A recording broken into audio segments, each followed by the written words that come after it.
Yo, want to show you my bike setup. This might be kind of a long video, but I promise you, when it comes to bikes, you're gonna get damn near all the answers you'll ever need if you're gonna ever buy a road bike or just a bike in general. And I'm just gonna show you my bike. Here we go. Boom. There she is. Wow, look at that. It's looking good. This is a Giant Defy 3. Giant Defy 3. Let's break it down real quick, okay? So let's break it down right off the bat, okay? Right off the bat, what you want when you're buying a road bike is a bike fit, okay? If you don't get the bike fit to you, it doesn't matter if it's a $5,000 bike, you're gonna have problems with your body. And it's about health at the end of the day. So, number one, get a bike fit. I would suggest to buy a bike from a reputable store and work something out with them. If you buy the bike brand new from the store, most likely they will fit it for you for free. That's what happened for me, okay? Bike fitting basically means that they adjust the bike perfectly to your height and everything, right? So to your height and to your arm length and everything, okay? So let's go right into this. Let's go right into the drivetrain. The drivetrain is the most important thing when it comes to your bike, okay? So this is the drivetrain, right here. This is all the drivetrain right here. This is the most important part of the bike. It's the most important part to keep clean. It's just the most important part of the bike. This is your crank, that is your cassette, and this is your rear derailleur, and of course this would be your chain, right? When it comes to your crank, you want a compact crank, at least a compact crank. Okay, what does that mean? It means there's 50 teeth on the outside. See each one of these little things? These are teeth. You want 50 teeth on the outside, 34 on the inside, and you can get it, you really could get it even smaller. The smaller it is right here, the easier it is going to be to climb up hills, right? The easier it's going to be to climb up hills. So you want a compact crank. You do not want a standard crank. You want a compact crank, okay? So that the chain is on a 34 right there. So it makes it very easy to pedal, right? Especially going up hills and things like that. Now, you got the compact crank. That's that. For the crank, you got that settled, right? Okay, so we're gonna go into the cassette now. For the cassette, you want a 32 teeth, and the biggest needs to be a 32 teeth at least, okay? 32 teeth, meaning you put it in the 32 and then you put it in the 34, and that's gonna be your easiest gear. 32 and the 34 is gonna be your easiest gear, so you can easily pedal up hills and you're not going to be destroying your knees and stuff like that, okay? Okay, so with that being said, you got the compact crank in the front. You got the minimal of 32 teeth right here on the big cog of the cassette. 32. You can get this up to 42 if you really want, but you need a minimum of 32. Okay, next thing you want to do is make sure that it's a 9-speed, at least a 9-speed. 8 speeds, you don't want an 8-speed. You want at least a 9-speed, and you can get a 10 or an 11 is the biggest right now. So that's the next thing you want to focus on. Get a 9-speed at least, okay? So you got the compact crank, you got the 32 cassette, and you got a 9-speed. Excuse this plane. I'm sorry. Let's let that pass. Okay. So with that being said, that pretty much covers it all. Honestly, you want to, first thing first, you want to make sure that the bike fits you, right? So that's going to be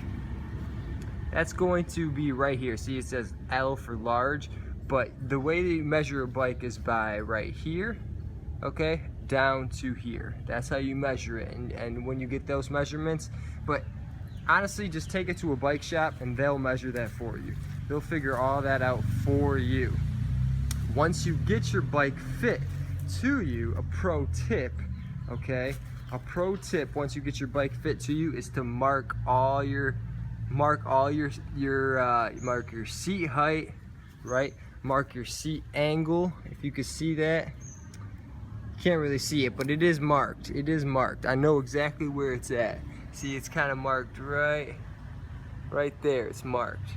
Okay, so then if anything slips back or goes forward or back, you'll know exactly where it's at. Okay, when it comes to this little rack action, okay, people ask how I got this on here, right? So there's a rack underneath here. I got this from 7-Eleven, and then the bungee cords hold it into place, and you can also just use zip ties. I just have one zip tie holding it because the bungee cords do most of it, and that way if I want to take this off, I can take it off. But yeah, zip ties and bungee cords will do that. Okay, so what else can I say? I mean, I could take it more in depth, but just as a beginner's guide, that's what you want to focus on. You want to make sure that the bike fits you. Tell your bike shop, have them fit you to it. Tell them that you want a compact crank. Tell them that you want a minimal of a 32 cassette. They'll know what that means. And then on top of that, if it's your first time ever buying a road bike, get an adjustable stem. See this? This is a stem right here, and this adjusts. This can go like this, and this can go all the way down if you want it to. I have it all the way up, so that way I can sit super high up and it's super comfortable. Okay, so that's the next thing. If the bike fits you and you still are having back problems or it's still not comfortable, then you get an adjustable stem, okay, and put it all the way up. And besides that, I mean, there's a whole bunch of little gadgets on here. Like, this is a Garmin for a GPS. You don't really need this. Instead of getting the Garmin for the GPS, if I could have, I would have probably not even bought this and just used this, and then you could put your phone in here and then just navigate like that. But this is cool to have. It is what it is. It's definitely not necessary by any means. So you can get, this is called a gas tank bag. So you could just search gas tank, bicycle gas tank bags, get something like this, put your phone in there, it's waterproof, and you can use that to navigate. Besides that, the only other thing I would definitely suggest is to get a pump.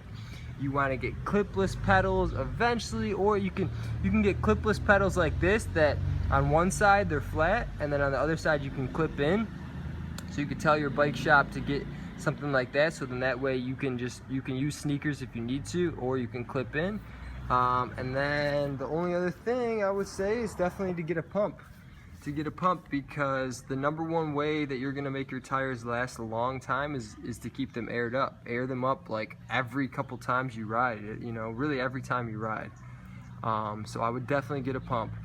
And yeah, with that being said, that is about it. Hit me up if you have any other questions, or if you want me to make any other videos about this. And yeah, I'm probably gonna make another video on just how to keep your bike clean. But once again, like I said, or maybe I didn't say, the most important part to keep clean is the drivetrain. This part right here and that part right there. If you can keep that clean, that's, that pretty much covers damn near all your expenses. So that's that. Hope you enjoyed the video. Comment down below if you have any questions. I am a bicycle mechanic, so I can answer your questions. Yeah, and ride your bike, yo. It's like, it's transportation, it's entertainment, and it's exercise. So it's like all three things in one. It's amazing. So hope you liked the video. Another episode coming at you from Chiang Mai, Thailand. Thanks for watching. Peace out.